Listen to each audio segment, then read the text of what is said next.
So Real Madrid have a new prospect that is coming up. What is his name? Gabri Valero. Or Gabriel Valero. However which way you want to say it, it seems like all of these Spanish youngsters, they all want to make their name end with a E. Like a Pedri, Gavi. Like they all just, yeah, they like to end with a E. I don't know where it comes from. Like, let's actually get into that. You get Daniel Carvalho, who calls himself Danny Carvalho. You get Daniel Ceballos. He's Danny Ceballos. So it's almost like they're becoming lazy to actually say their names. But who am I kidding? If I was a Spanish footballer, I would probably switch my name to Kizzy. So before I get into who he is, I need to first talk about how he fits into the squad. So with the loaning of Hendrik, it opens the door widely. It opens the door for Real Madrid to use an academy player, an academy attacker. And I feel like the right wing position is one that needs help. Because I know Rodrigo is playing right wing again. He is saving the right wing position. But a flaw with Rodrigo is he still moves onto the left wing. It's crazy. Like I look at that Manchester City match. That was a match where he supposedly played the right wing. And he did. But most of the time in that match, he drifted to the left. And we can't have a player like that. Because when he drifted to the left, Vinny was still on the left. And therefore our right side of the pitch was not covered. And that is such a big issue. It's an issue we've had now for so many years. Ever since Gareth Bale left, that has been our main issue. Matter of fact, I'll even go as far as to say, Gareth Bale is the blueprint type of player that is ideal for the right wing position. A left-footed right winger, pacey, skillful, and Bale, listen, this is just my opinion. Gareth Bale was our greatest right winger. Real Madrid's greatest right winger. I will say that with confidence. I've never watched a right winger play for Real Madrid as good as Bale. Now further on, I don't think that Gabri Valero is like Gareth Bale. He doesn't have that pace, he doesn't have that finishing ability just yet. But let me show you who he is. Gabri Valero is one of our best prospects and one of the biggest future talents that Real Madrid have in the Castilla. And I know I say this about everybody, but with him, this case is very true.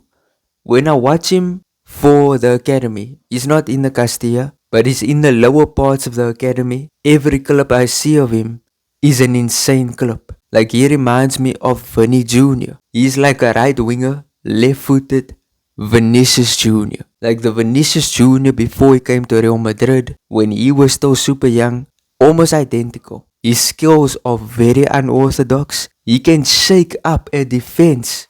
He has the ability to shake up an entire defense just by his skill. Because he's good at beating defenders, he's good at scoring, good at assisting, has decent vision. And when he's on the ball, he's cooking. And I'm not trying to compare players, but Mastantuano, when I watch him at right wing, it does not give me the confidence. It does not fill me with the confidence to say our right wing is secure, it's dangerous. I don't think so. I don't feel that. With Rodrigo, semi, I feel in the middle. I feel yes and no. And I feel like Gabri Valero, if you give him time, give him patience, let him develop, this guy could be a starting right winger. He could have a rise similar to maybe a Lamine Yamal. Now listen, I said similar, not exact. Lamine was way younger, and when he was in the academy of Barca, he was 15. And then immediately broke into the squad at 16. But when you watch Yamal in the academy for Barca, you see a lot of similarities between him and Gabri Valero when they play in the academy. They playing insanely good, and you can see there's a talent there that just needs to be nurtured, and it also needs big game experience. And Gabri Valero is a very flashy player. Like when I watch him, I'm genuinely impressed. Like I've never been this impressed by a player since Vinny Jr. Or, no I'm lying, I've never been this impressed by a player since Arda. When I watched Arda at Fenerbahce, that guy was insane. Like you could see that was a massive talent. And the one previously I would say was Vinny Jr. Now I feel like Gabri Valero, he brings that entertainment. He's an entertaining footballer, is what we enjoy as football fans. The Neymars, players like that, players who can entertain, that embarrass defenders, that just do insane things that make you wanna go, maybe I can try that. And then you go into your backyard and you try it and then you flop. But you get what I'm trying to say. You need that type of footballers to inspire the kids that are gonna grow up in this generation. That's important. That's why I've heard of people who became football fans after watching Lamine Yamal. Lamine Yamal is very, very new to the game. Well, when I say new to the game, very new to professional, top level football. He's very new, he's only 3 years, no, he's not even 3. He's like 2 years in, and already he's drawing people in. But listen, I'm not always 100% on these things. My takes can be wrong sometimes. And I can actually tell you of players that I unsuccessfully predicted would be good in the first team, such as Alvaro Rodriguez, he's playing for Alche now, Paulo Iago. Like some of you guys that have been following Real Madrid's academy for years, you guys know about Paulo Iago. He's by Sporting, and I have not heard a single thing about him. So there are many players that end up not making it. I said Nico Paz would make it. He's in Como, outstanding at Como, and he's going to return to Real Madrid in 2026.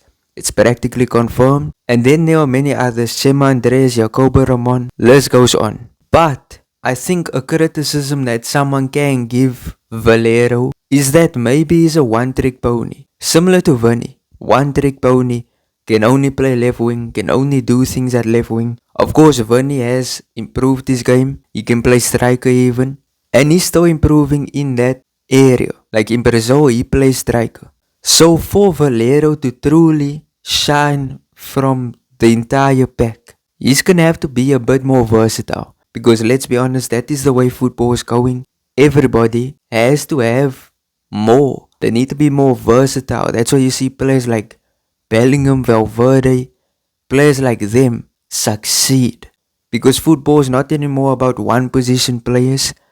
It's now about players who can fulfill all types of positions. They can play good in attack and in defense. Now with Valero, if he's gonna truly wanna make it into the first team, he's gonna have to work on his defense. Because I think his attack, of course, he must still improve in that.